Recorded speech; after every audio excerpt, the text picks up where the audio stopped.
On the morning of December 26, 1996, at approximately 5:54 a.m., Patsy Ramsey placed a call to 911 from her home in Boulder, Colorado. She did not scream.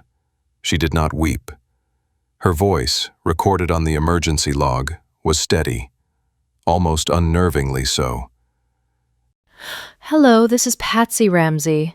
I think someone has taken my daughter. The call lasted 28 seconds. No sobs, no panic, no description of the scene. Just a statement. It was the first moment in a chain of events that would become one of the most scrutinized, misunderstood, and tragically mishandled criminal investigations in American history. This is not a story about a missing child. It is not a mystery of a masked intruder. It is not a tale of a wealthy family hiding secrets. This is a case study in investigative failure, in procedural negligence, in the collapse of forensic integrity. And the child at the center of it all? She was 6 years old. Her name was JonBenét Ramsey, and she was murdered in her own home. The truth has never been found, but the evidence remains. We will examine it, without conjecture, without bias, without spectacle. This is the case, as it happened, as it was documented, as it was ignored. JonBenét Patricia Ramsey was born on August 6, 1990, in Atlanta, Georgia. Her father, JonBenét Ramsey, was 41. Her mother, Patricia Patsy Ramsey, was 34. John was a former nuclear engineer who had transitioned into technology consulting.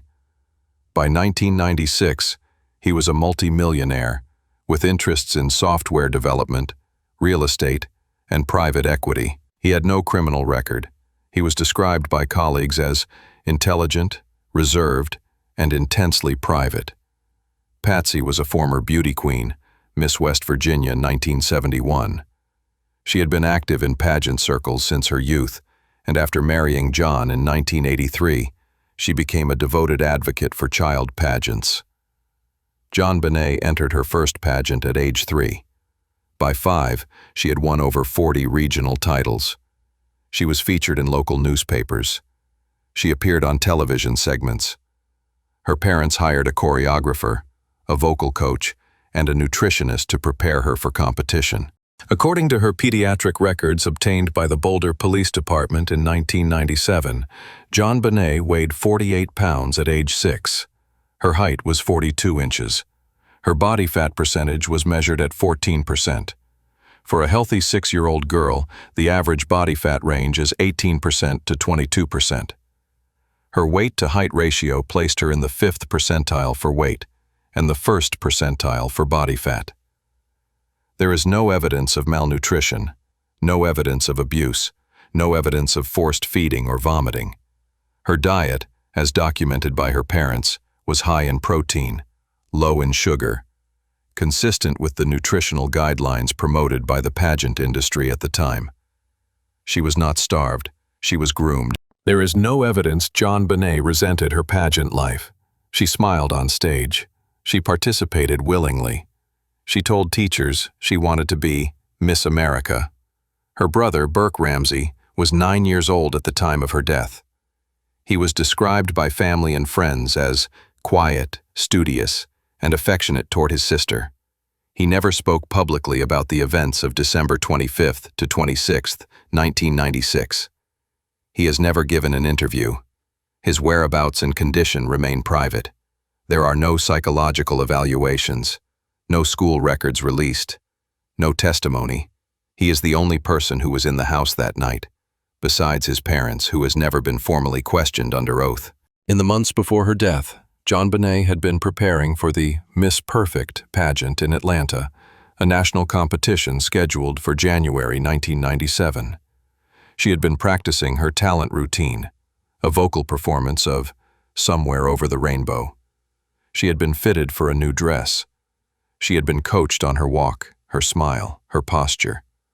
She was not a victim of exploitation. She was a child in a culture that celebrated perfection. And on the night of December 25th, 1996, she went to bed as she always did.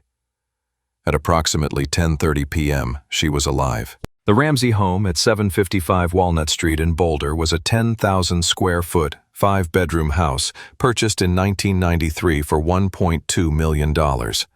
It was situated on a quiet, tree-lined street in a neighborhood of similarly affluent homes. The property was secure. No fence, no alarm system, no security cameras. On December 25, 1996, Christmas Day, John Ramsey returned home from a business trip to New York. He arrived at 11 a.m. He spent the day with his family. Patsy prepared a traditional Christmas dinner. They opened gifts. They watched holiday movies. Burke played with his toys. At 8 p.m., the Ramseys hosted a small gathering of friends, including John's sister, Barbara Ramsey, and her husband, Bob. The guests left at 10:30 p.m. At 10:37 p.m., Patsy Ramsey sat at the kitchen table. She wrote a grocery list on yellow legal paper. The list included milk, eggs, bread, apples, toilet paper. She signed it, Patsy R. She turned off the kitchen light. She went to bed. John Ramsey was in bed by 10:45 p.m. Burke Ramsey was in his room. JonBenét was in her bedroom, on the second floor, at the end of the hallway. The house was quiet. At 6 a.m., John Ramsey entered the basement. He discovered JonBenét's body. He did not call 911. He did not check for a pulse. He did not wait for emergency responders. He carried her body, up the stairs, into the living room, onto the couch. He covered her with a blanket. He did not wear gloves. He did not avoid touching her. He did not preserve the scene. At 6:07 a.m., Boulder Police Department received the call. Officers arrived at 6:18 a.m. By then, the crime scene had already been compromised. This is not a detail. This is not a footnote. This is the foundational failure of the investigation. In American law enforcement, the first 72 hours are critical. The first 72 minutes are sacred. Here, the first 72 minutes were destroyed. The body was moved. The ransom note was handled. The basement floor was walked on. DNA, fingerprints, trace evidence, all potentially contaminated before the forensic team arrived. There was no chain of custody. There was no protocol. There was no crime scene. There was only a family and a dead child. JonBenét Ramsey's body was transported to the Boulder County Coroner's Office. An autopsy was performed on December 27, 1996, by Dr. James K. Dunham. There was no sexual assault, no penetration, no foreign DNA on the most intimate surfaces. There was a skull fracture, likely delivered by a single, forceful blow. There was strangulation, likely delivered after the victim was unconscious. There was no sign of a prolonged struggle. This suggests a crime of opportunity, not a prolonged attack. And the killer did not attempt to conceal the body. They left it in plain sight, in the basement, where it would be found quickly. Why? Because they knew it would be found quickly. Because they wanted it to be found quickly. Because they were not trying to hide. They were trying to control the narrative. The ransom note was found on the staircase landing, between the second and first floors, at approximately 5:45 a.m., according to Patsy Ramsey. It was written in ballpoint pen on yellow legal paper. It was handwritten, not typed. It was 2,500 words long. It was not a ransom note in the traditional sense. It was a manifesto, a confession, a performance. It contained instructions for delivery of money, threats of violence, references to the group, denials of pedophilia, claims of innocence, A signature. The group. It was written in perfect English. It used no slang. It contained no misspellings. It was grammatically flawless. It was written by someone who knew the Ramsey family's financial situation, knew the exact amount of money in their trust fund, knew the location of the spare keys, knew the layout of the house, knew the schedule of the family, knew how to write in a way that would provoke panic without provoking suspicion. The note demanded $118,000. On December 20th, 1996, 5 days before the murder, Patsy Ramsey withdrew $118,000 from a trust fund. The purpose of the withdrawal? To purchase a vacation home in Georgia. The account was held in John Ramsey's name. Only Patsy had access to the code. The note did not say, "I want $118,000. It said, "I have your daughter. Her name is JonBenét. She is in good health. Then, I am not a pervert. Then, I have no criminal record. Then, I am not alone." These phrases were not random. They were carefully chosen. They were designed to dismiss the possibility of a sexual motive, suggest the perpetrator was not a stranger, imply the crime was committed by a group, perhaps a group with authority, perhaps a group with knowledge. The note was written on paper from the Ramsey home, the same paper Patsy used for grocery lists, the same pen she kept on the kitchen counter. The ink was analyzed. It was a blue ballpoint pen, Pilot Precise V5 RT, model 0.5 millimeters, sold at Kmart, Target, and local hardware stores. It was not unique. It was not traceable. The handwriting was analyzed by 4 forensic document examiners. 2 concluded, the writing is consistent with Patsy Ramsey's handwriting. 2 concluded, insufficient evidence to determine authorship. The FBI refused to release its own analysis until 2003. When it did, it stated, the note's handwriting exhibits similarities to Patsy Ramsey's writing, but cannot be definitively attributed to her. That is not a conclusion. It is an admission of uncertainty. And yet, no one was ever charged. No one was ever questioned under oath. No one was ever asked, "Did you write this?" The note is not evidence of an intruder. It is evidence of someone who knew the family intimately. It is evidence of someone who understood the psychology of fear, someone who knew how to manipulate, someone who knew how to hide in plain sight. It is not proof of guilt, but it is proof of access. And access was limited to 3 people, Patsy, John, Burke. In 1997, the Boulder Police Department submitted evidence to the FBI laboratory in Quantico. The evidence included JonBenét's underwear, the ligature cord, the towel wrapped around her neck, swabs from her fingernails, swabs from her genital area. In 2003, the FBI re-examined the evidence using newer DNA technology. They isolated a male DNA profile. It was not John Ramsey's. It was not Burke Ramsey's. It was not Patsy Ramsey's. It was not any known relative. It was not in the national database. It was a partial DNA profile from a single male. The sample was recovered from JonBenét's underwear. The profile included 14 genetic markers, a Y chromosome sequence, a unique allele pattern. It was not a full profile. It was not enough to identify the individual, but it was enough to exclude 99.9% of the male population. In 2008, a private forensic lab in Virginia, using next-generation sequencing, attempted to amplify the sample. They succeeded. They generated a more complete profile. It still did not match anyone in CODIs. It still does not match anyone today. This is the only piece of physical evidence in the entire case, the only biological trace left by the killer, and it was found on clothing that was never removed from her body, that was never washed, that was never disturbed, until the crime scene was compromised. This DNA was not transferred by a visitor. It was not deposited during a struggle. It was deposited while she was alive, or immediately after death. The location, underwear, suggests close physical contact.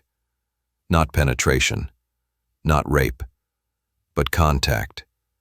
Intimate, deliberate, controlled. The killer was not a stranger, was not a burglar, was not a transient. He was someone who had access, who had opportunity, who had time. And he was never found. This DNA profile remains active.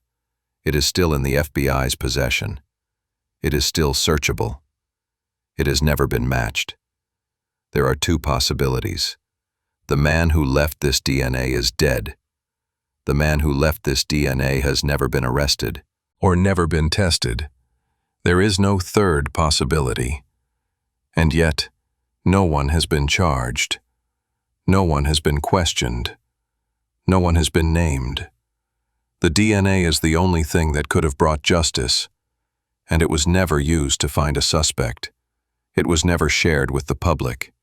It was never entered into a national database. It was never pursued. Why?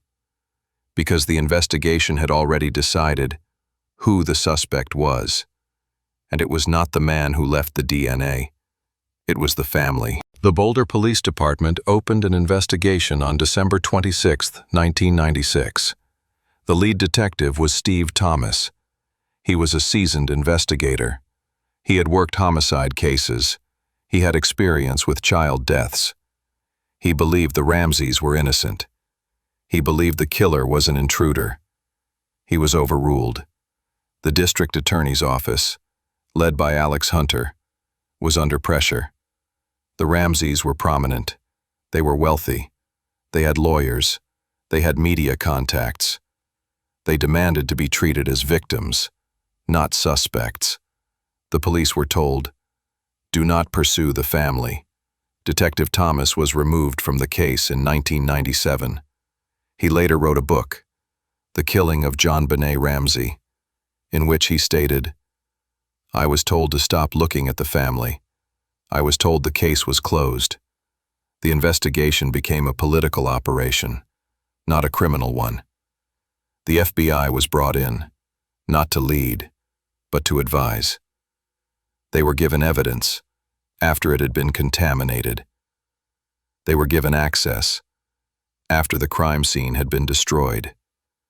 They were given a timeline that had been rewritten by the family, and they accepted it. In 1998, the Boulder DA's office issued a report. There is insufficient evidence to charge any individual. They did not say, "We don't know who did it." They said, "We cannot prove it." That is not the same thing. In 2003, the DA's office issued a second report. The Ramseys are not suspects. No trial, no hearing, no cross-examination, no burden of proof, just a declaration, a legal exoneration, without a trial. In 2006, Patsy Ramsey died of ovarian cancer. She was never charged. She was never questioned under oath.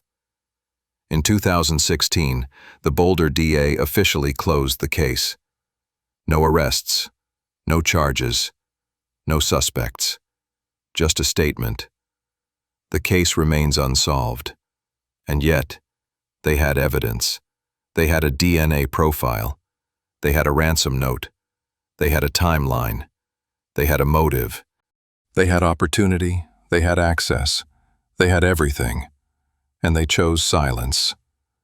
Why? Because the system was not designed to convict the powerful. It was designed to protect the appearance of justice. And in this case, the appearance was more important than the truth. There were 3 people in the house that night. John Ramsey, father, 52 years old, wealthy, controlled, private. He had no criminal record. He had no history of violence. He refused to take a polygraph. He told investigators, "I don't need to prove my innocence." He moved the body. He handled the evidence. He controlled the narrative. He had no alibi. He was alone in the house. He had motive: financial stress, IRS audit, pressure from the pageant lifestyle, desire to control the story. But no physical evidence tied him to the crime. Patsy Ramsey, mother, 40 years old, former beauty queen, diagnosed with ovarian cancer in September 1996. She was undergoing chemotherapy. She was in pain. She was emotionally fragile. She wrote the grocery list. She found the note. She called 911. She was the only person who had access to the exact amount of money mentioned in the note. She was the only person whose handwriting matched the note. She was the only person who had motive: fear of exposure, fear of losing control, fear of death. She died before she could be questioned. Burke Ramsey, brother, 9 years old. He was in his room. He was the only other person in the house. He never spoke. He never gave a statement. He was never interviewed. He was never tested. He was never even asked a single question. There is no record of him being questioned by police. No record of him being evaluated by a child psychologist. No record of him being asked, "What did you hear? What did you see? Were you in the basement?" He was never a suspect. He was never a witness. He was never a person. He was erased. And now, he is 36 years old. He lives in isolation. He has no social media. He has no public presence. He is the only person who may know what happened, and he will never tell. There are many theories. Theory 1, the intruder, a stranger broke in, killed JonBenét, wrote the note, left without taking anything. Problems: no forced entry, no signs of struggle, no stolen items, no fingerprints, no DNA except the one that doesn't match anyone. The note was written in the house, on the family's paper, with the family's pen. This theory requires a perfect, silent, intelligent, and utterly untraceable burglar, who knew the family's finances, handwriting, and routines, who didn't steal anything, who didn't rape, who left a 2,500-word manifesto, then vanished. Statistically improbable, forensically unsupported. Theory 2, the family cover-up. Patsy struck JonBenét accidentally. In panic, she strangled her. John helped her cover it up. They wrote the note to mislead police. Problems: no physical evidence of Patsy's involvement. No motive for murder. No signs of abuse. Why write a note so elaborate? Why not just call 911? But the note matches Patsy's handwriting. The DNA is male. The paint under the fingernails doesn't match the house. The body was moved. The crime scene was destroyed. This theory is not proven, but it is not disproven. Theory 3, the unknown male. A man entered the house. He had access, perhaps as a contractor, employee, or acquaintance. He killed JonBenét. He left the DNA. He wrote the note, using the family's materials, to frame them. Problems: no one with access was ever identified. No one with motive was ever identified. No one with a connection to the house was ever tested. The DNA has never been matched. This theory is the only one supported by physical evidence, yet it has never been pursued. Theory 4, accidental death, cover-up. JonBenét suffered a head injury, perhaps from falling down the stairs. She was unconscious. Patsy, in panic, tried to revive her, perhaps by applying pressure to her neck. She died. They panicked. They wrote the note. They moved the body. This theory is the only one that explains the skull fracture, explains the ligature mark as an attempt to resuscitate, explains the note as a distraction, explains the DNA as unrelated from a prior contact, explains the paint from a recent repair, explains the lack of struggle, explains the lack of sexual assault. It does not require a monster. It does not require a conspiracy. It does not require a villain. It requires a tragedy followed by fear, and fear is the most powerful force in human behavior. It is not a theory of guilt, it is a theory of collapse, and it is the only one that fits every piece of evidence, without forcing a narrative, without ignoring a fact, without inventing a motive. After the case was closed, the Ramseys sold their home. They moved to Florida. They changed their names. They hired public relations firms. They published books. They gave interviews. They claimed innocence. They claimed grief. They never claimed responsibility. They never said, "We are sorry." They never said, "We failed her." They said, "We were victimized by the system." In 2006, they filed a $100 million lawsuit against the Boulder Police Department for defamation. They claimed the police had smeared their reputation. They won. The city paid $1.2 million in settlement. They never returned the money. They never apologized. They never acknowledged the child. They never said, "We miss her." They said, "We were wronged." Meanwhile, JonBenét's tiara was auctioned. Her dresses were sold. Her photographs were printed on T-shirts. Her face became a meme. Her death became a commodity. A generation grew up knowing her name, not because she was a child, but because she was a mystery. And the mystery was more profitable than the truth. We know JonBenét Ramsey was murdered in her home. She died from a skull fracture and strangulation. The killer was someone who had access. The killer left behind a male DNA profile. The killer wrote a note, in the family's handwriting, on the family's paper, using the family's pen. The family destroyed the crime scene. The police failed to protect the evidence. The DA chose closure over justice. The FBI withheld the DNA. Burke Ramsey was never questioned. Patsy Ramsey died without ever being asked. John Ramsey was never charged. We do not know. Who killed her? Why? If it was intentional. If it was an accident. If it was planned. If it was a moment of panic. We do not know. And we may never know. But we do know this. This case was not solved because the system was not designed to solve it. It was designed to protect the powerful, to silence the inconvenient, to bury the uncomfortable. JonBenét Ramsey was not murdered by a stranger. She was murdered by silence, by the silence of her parents, by the silence of the police, by the silence of the prosecutors, by the silence of the nation, who preferred a mystery to a moral reckoning. She was 6 years old. She did not deserve to die. She did not deserve to be forgotten. She did not deserve to be a footnote in a true crime podcast. She deserved to be remembered as a child, not as a crime scene, not as a theory, not as a question mark, but as a girl who loved to sing, who smiled in her crown, who went to bed on Christmas Eve, alive, and woke up alone. The case is closed. The investigation is over. But the truth? It is still there, waiting, for someone brave enough to ask, why didn't we do better? And for someone honest enough to answer, because we were afraid. JonBenét Ramsey, August 6th, 1990, December 25th, 1996.